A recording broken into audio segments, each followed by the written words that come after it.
Every city has them. You see them lying beside grocery stores, curled beneath abandoned staircases, waiting outside cafes that have long since forgotten who first fed them. Sometimes they're alone.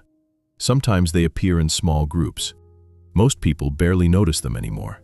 They're simply part of the scenery, like traffic lights, telephone poles, or cracked sidewalks. But every evening, something strange happens. As the sun begins to disappear behind rooftops, the streets slowly change. The shops close. The last buses pass. People hurry home. And one by one, the homeless dogs disappear. Not because someone adopted them, not because they left the city, they simply vanish. If you've ever walked the same streets during the day and then returned after midnight, you may have noticed it yourself. The places where dogs spent the afternoon are suddenly empty. The cardboard behind the bakery, the shaded wall beside the pharmacy, the old bus stop. Nothing. Almost as if the city quietly erased them. So, where do homeless dogs actually sleep every night? The answer turns out to reveal something much bigger than a place to rest. It reveals an invisible city, living quietly beside our own. If questions like this are the kind that stay with you long after you've heard them, consider subscribing.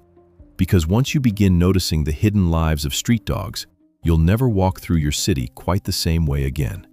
They don't choose randomly. Most people imagine homeless dogs simply lying down wherever they become tired. The truth is, they're surprisingly selective. Every sleeping place is the result of hundreds, sometimes thousands, of tiny decisions shaped by experience. A warm sidewalk that held sunlight during the day, an abandoned doorway protected from the wind, the space beneath a parked truck, behind a stack of wooden pallets, inside an unfinished building, under bridges, near ventilation ducts releasing warm air. These places aren't chosen by chance. They're chosen because somewhere in the past, a dog survived the night there. Over time, those successful choices become routines. The city begins to look different through a dog's eyes. A cardboard box isn't trash, it's insulation. A loading dock isn't empty concrete, it's shelter from rain. An old blanket isn't litter, it's warmth. The places humans overlook become carefully mapped safe zones.